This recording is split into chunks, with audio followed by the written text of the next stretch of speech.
E aí, pessoas do bem, tudo bom? Como é que vocês estão? Bom dia, né? Espero que todos vocês estejam bem. A gente já cansou de falar aí sobre tudo que está acontecendo, não é mais novidade, né?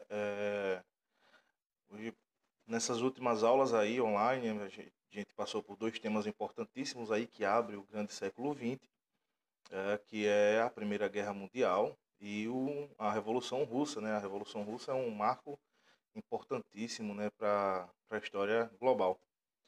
Agora vamos entrar, evidentemente, em um outro período de conflitos intensos na Europa, mas não só, que se espalha pela África, né? O Brasil também entra nesse momento, nesses conflitos, e envolve praticamente o mundo inteiro, né? Que é a Segunda Guerra Mundial, né? Uma guerra que mobilizou praticamente o mundo inteiro, né? Que teve como uma das suas não, né?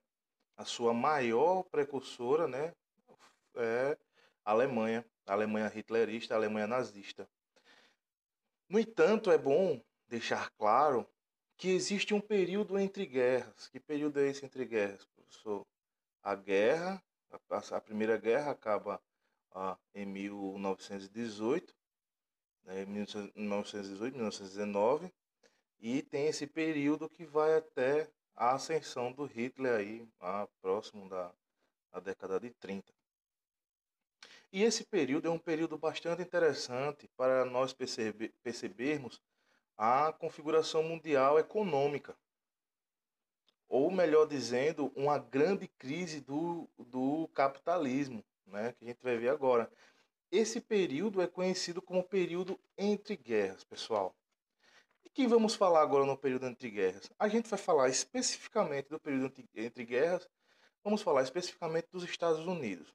Você, ora, professor, Estados Unidos? É, pessoal, Estados Unidos. Por que os Estados Unidos? É porque durante esse período, durante a Primeira Guerra e depois da Primeira Guerra, os Estados Unidos se tornam uma potência comercial enorme. E ele consegue isso através do fornecimento de alimentos e de produtos durante a guerra.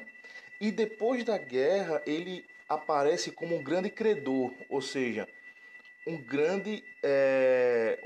país que emprestava dinheiro às cidades destruídas pela Primeira Guerra para recuperar essas cidades, ou seja, Inglaterra pegou dinheiro emprestado com os Estados Unidos, a França pegou dinheiro emprestado com os Estados Unidos, então alguns dos países que se envolveram na guerra contra a Alemanha, vocês lembram que a Alemanha saiu perdedora da Primeira Guerra. Então, esses países que se envolveram na guerra contra a Alemanha, os Estados Unidos emprestou bastante dinheiro para eles. Então, vamos ver um pouquinho dessas nuances, né? E vamos ver como os Estados Unidos também quebrou. Porque ao mesmo tempo que ele apareceu e ele subiu, deu um boom na economia, e depois ele quebrou. Então, vamos separar essa parte vamos separar esse capítulo entre duas partes. Essa primeira aula vamos fazê-la estudando esse período entre guerras, e a outra parte que ficará para a próxima aula, vamos fazer a leitura da segunda parte desse capítulo, que é a ascensão dos regimes totalitários, tanto na Itália fascista, naquele período, e depois na Alemanha nazista. São dois movimentos que vai ser bastante interessante a gente estudar. E são conceitos que estão em voga, né? A gente vê hoje na mídia, você é fascista, você é nazista, então a gente vai entender um pouquinho o que foi esse período, né? E o que foi que configurou esse regime fascista. No entanto, eu gostaria de deixar aqui, claro, um conselho para vocês do nono ano. O método de estudo da história, pessoal, consiste na leitura. História não se decora, história se aprende e se aprende lendo. O que eu estou vendo nessas aulas é que vocês estão muito relapso, né? Um ou outro aparece. As atividades aí do sábado não me entregaram, poucas pessoas me entregou, né? Do nono ano ninguém me entregou, né? até o momento de gravação dessa aula. Até agora ninguém me entregou esses questionários. E o que eu estou vendo é assim, vocês estão achando que é uma disciplina muito fácil, né? Pois bem, história vai ser necessário para vocês fazerem qualquer prova, seja do IFAL, seja da faculdade, né, no Enem, seja de um concurso. Então, o método de estudo da história é ler o livro. E é essencial que vocês leiam o livro didático de vocês, porque se vocês prestarem atenção apenas no que eu falo, vocês vão esquecer rapidamente. Então, vamos para o período entre guerras e vamos ver aí, ligeirinho, como foi que os Estados Unidos subiu e caiu. A grande crise do capitalismo, né, pessoal? As pessoas acham que o capitalismo é uma coisa inabalável, boa. Vamos ver um pouquinho dessa história. Então, gente, no começo do século XX, né, esse período entre guerras, aí, como já destaquei, os Estados Unidos, principalmente um projeto de governo, criou uma frase bastante interessante, que é o modo de vida americano. Do inglês a gente pode, deixa eu ver aqui, do inglês a gente pode chamar de American Way of Life, ou seja, o modo de vida americano. Que modo de vida é esse? É um modo do consumo, era um modo capitalista de consumo. E é interessante perceber porque os Estados Unidos ele surge como uma grande potência nos sistemas que eu já falei anteriormente aqui no começo desse vídeo. Eles aparecem como uma grande potência emprestando dinheiro, produzindo em larga escala e vendendo bastante seus materiais, tanto para a Europa como para a América Latina. Isso proporcionou aos americanos um boom de empregos e um boom também no aumento salarial, possibilitando aos trabalhadores a compra de produtos. Isso nós chamamos hoje de consumismo, pessoal. O American Way of Life, ou seja, o modo de vida americano, ele é um modo de vida consumista, do começo do século XX, consumista, e isso é muito do capitalismo. Nós vemos hoje, ou seja, o meu celular é um K11+, né? Eu estou super atrasado, mas tem pessoas que estão com a 20, tá com a 30 ou a 50, iPhone 13, 20, 100, o 1000, e todo ano sai um novo. E o do ano passado, por exemplo, como um carro, ele sai fora de linha. Naquele momento em que se criou esse modo de consumismo, ou seja, os americanos criou esse modo consumista, eles desenvolveram também uma prática do status social, ou seja, quando você consome, você tem uma posição confortável, você esbanja o dinheiro, você esbanja o poder. Pois bem, isso não é bem assim, né, pessoal? A gente vê que essas questões elas não são bem fixas na cabeça do, do ser humano. Por que não são bem fixadas na cabeça do ser humano? Porque elas geram uma contradição. Para os proletariados, ou seja, para os trabalhadores, é muito difícil você ter esse padrão de consumo. E isso acarreta, hoje no século XXI, a várias doenças. Como eu falei a vocês, o Instagram, que é aquele modo de você esbanjar, de você apresentar uma viagem. Muitas vezes você está em casa, não tem dinheiro nenhum. Pega uma foto de 2 anos atrás que você estava lá numa festa, na cidade e tal, e posta aquilo ali. Quem está em casa na mesma condição que você, querendo sair, acha que você está lá, acha que você tem uma vida perfeita, só que não é. A vida de todo mundo é complicada. Todo mundo tem problemas, todo mundo tem desafios e todo mundo tem metas. Então a vida de esbanjar fica aí para o Donald Trump, que é um grande milionário, mesmo assim que vive endividado. Não é? Esse American Way of Life, esse modo de vida americano, ele é justamente uma propaganda para a venda, uma propaganda comercial. E isso no começo aí do século XX, 18, 19, né, 1818, 1819, 1820. O que acontece, gente? Está um pouquinho quente, por isso que eu estou... o que acontece? Em 1929, houve uma grande crise nos Estados Unidos. E essa grande crise levou 13 milhões de pessoas ao desemprego. Ah, como foi que se configurou essa crise? Essa crise foi, nesse sentido, uma superprodução, né, de geladeira, de fogão, de carro. Os Estados Unidos começou a produzir demais, achando que teria comprador. Mas lembrando, a Europa tinha saído de uma guerra. Os estados da Europa estavam quebrados. A América Latina, meu Deus do céu, nem se fala. Né? Eles não tinham passado por guerra, mas, por exemplo, o Brasil, a industrialização é da década de 60, 70. Né? Esse período o Brasil nem era industrializado ainda, então não dava para comprar em grandes quantidades, era uma economia agrária. E o que acontece? Em 1929, essa superprodução não conseguiu atingir suas metas de venda e acabou que houve um retrocesso do mercado norte-americano, proporcionando um estoque, né, dessas mercadorias e ao mesmo tempo um grande desemprego, né, que esse grande desemprego ele é justamente dado na queda da Bolsa de Valores americana em 1930, né, no dia 20, não, na verdade, em 1929. Né, a queda da Bolsa de Valores é conhecida como a Grande Depressão dos Estados Unidos.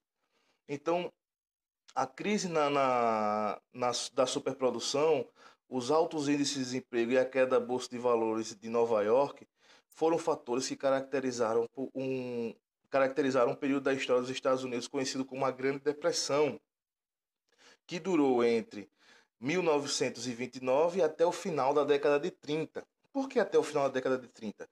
Porque em 33 houve um grande debate para ver como as soluções de tirar os Estados Unidos dessa situação de crise.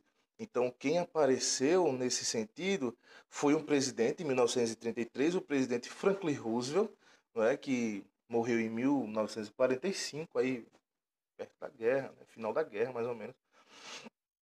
Então, o Franklin Roosevelt apareceu com o acordo New Deal. New Deal é o novo acordo. Que novo acordo era esse, pessoal? Vamos acabar com o liberalismo. Depois eu explico melhor o que é liberalismo, mas vocês já devem ter ouvido falar no 8º ano. Vamos acabar com o liberalismo e vamos ter uma intervenção maior no Estado. Do Estado. Como é esse liberalismo? Antes do New Deal, do novo acordo, os Estados Unidos sempre teve uma ideia de que o liberalismo era a melhor aplicação econômica possível. Como é o liberalismo, professor? O liberalismo é isso.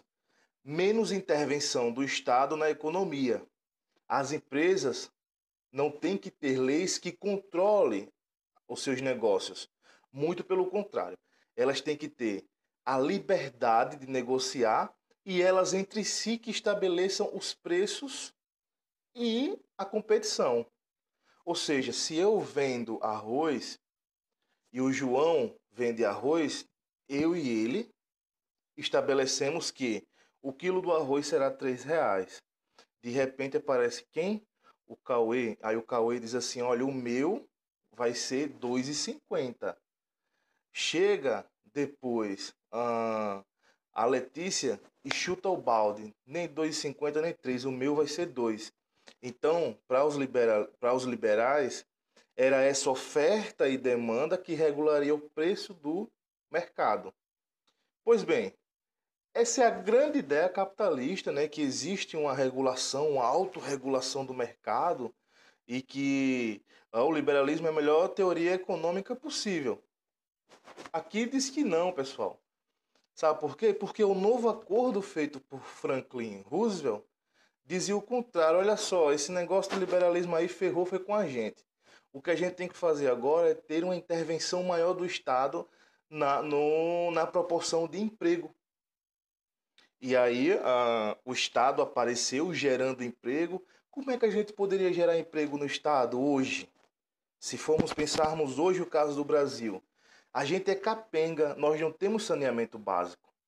Então o governo federal abriria um edital, contrataria 150 mil trabalhadores para fazer o saneamento básico de determinada região do estado. Isso geraria renda, ou seja, é o estado que está pagando aos trabalhadores, os trabalhadores vão comprar e isso faz a roda da economia se movimentar. Então foi essa a ideia de Roosevelt naquele momento, a ideia de o Estado intervir na economia, proporcionando a esses trabalhadores o emprego para eles poderem entrar, né, na rota dos consumos.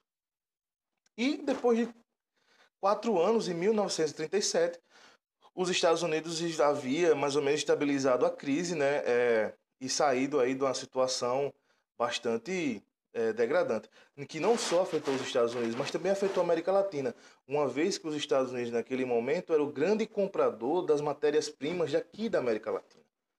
Então, essa crise de 29 pegou os americanos e colocou no ralo todo mundo desempregado, né? Aquele American Way of Life havia acabado, meu irmão. Tava todo mundo aperreado, ninguém tinha o que comer. E aí chegou o Roosevelt e disse: não, vamos dar um jeito. Né? Vamos dar um jeito. Nesse sentido, eu gostaria de dar um salto, sair desse assunto e passar para outro assunto bastante interessante do século XX, que é 1920, a década das mulheres, que é quando as mulheres saem às ruas, né, procurando, né, evidenciar a sua situação de subordinação aos homens e dizendo assim, olha só, esse lugar aqui a gente não reconhece como nosso. E o grande centro dessas agitações foi Paris, né, uma cidade cultural imensa, e que ela teve ah, bastante movimentações a respeito disso. Né? Então, os cabarés, para vocês não pensarem em coisas erradas, os cabarés eram bares que tinham músicas e danças e que as pessoas iam para assistir. Os cabarés foi o reduto desse movimento, né? Que as mulheres começou a se lançar contra o regime machista, né? Dizer assim, olha só, a gente não quer a situação de ser uma pessoa do lar, não quer a situação de ser apenas um objeto procriador. Nós temos nosso protagonismo, nós assumimos, né, cargos importantes, nós somos iguais, não temos diferença, né? E esse movimento foi encabeçado por pessoas que a gente nem conhece hoje, como o nome da pessoa é a... deixa eu ver, é a Gabrielle Chanel, né? Que Coco Chanel, mas é a Gabrielle Chanel, que foi uma grande estilista, desenhista de moda, etc., que fez parte dessa movimentação. Ou seja, nós temos aí, a partir de 29, uma grande crise nos Estados Unidos, né? Essa crise é recuperada em 33, como vocês viram no vídeo, né? Isso por conta da, daquele American Way of Life, o modo de vida americano. E eles ainda têm ainda hoje uma frase que é bem interessante e é dito pelo Trump sempre: American First, ou seja, América em primeiro lugar. A galera é patriótica, acha que, né, anda bombando mesmo. Então é interessante a gente perceber essas nuances, são nuances do período do entre guerras. E na próxima aula vamos entrar em um assunto bastante interessante, ao mesmo tempo tenso e conflituoso, que é o período da ascensão dos regimes totalitários. Então você tem, a partir da próxima aula, não é?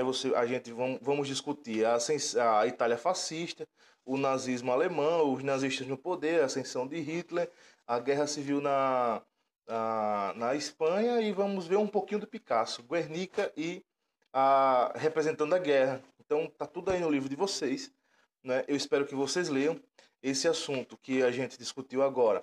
Ele está lá no totalitarismo e a Segunda Guerra Mundial.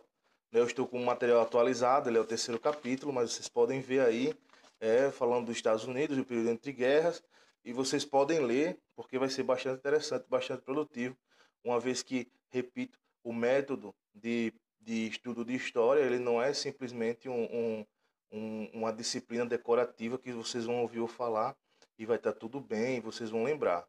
Muito pelo contrário, vocês têm que sentar, ler, prestar atenção e fazer pesquisa. É assim que se estuda história e espero que vocês tenham gostado da aula. Até mais. Namastê.